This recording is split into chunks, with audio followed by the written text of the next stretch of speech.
আজকের ভিডিওটিতে আমরা WBHSC ক্লাস 11 ফার্স্ট সেমিস্টারের সিলেবাস সম্বন্ধে আলোচনা করব। প্রত্যেকটি অধ্যায়ের গুরুত্বপূর্ণ বিষয়গুলি তুলে ধরছি, যাতে তোমরা পড়ার সময় সহজেই বুঝতে পারো কোন কোন বিষয়ের উপর বেশি গুরুত্ব আরোপ করতে হবে। ভবিষ্যতে আরও টিপস এবং স্টাডি গাইড পেতে চাইলে অবশ্যই চ্যানেলটি সাবস্ক্রাইব করতে ভুলবেন না।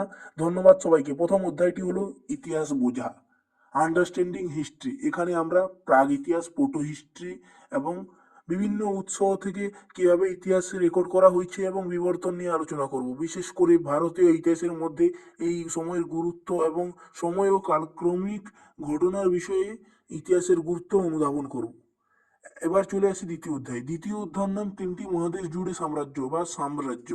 এখানে আলোচনা করা হবে কিভাবে এশিয়া, ইউরোপ, আফ্রিকা বিভিন্ন সাম্রাজ্য গড়ে উঠেছিল, তাদের সামরিক রাজনৈতিক দিক দিক থেকে শক্তি কেমন ছিল এবং তাদের সমাজ অর্থনীতিতে কি প্রভাব পড়েছিল।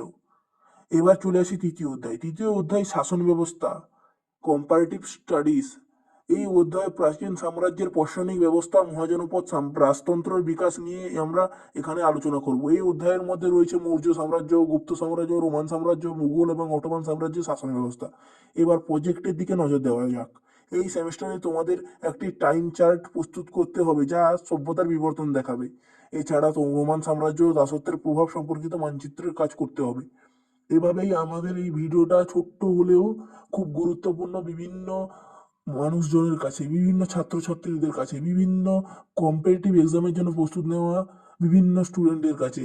এই ভিডিওটার মধ্যে ছোট হলেও ধীরে ধীরে এই চ্যাপ্টারটার সম্বন্ধে এই যে তিনটা চ্যাপ্টার রয়েছে, এই তিনটা চ্যাপ্টারগুলো নিয়ে আলোচনা করব ধীরে ধীরে একটা একটা পার্ট করে।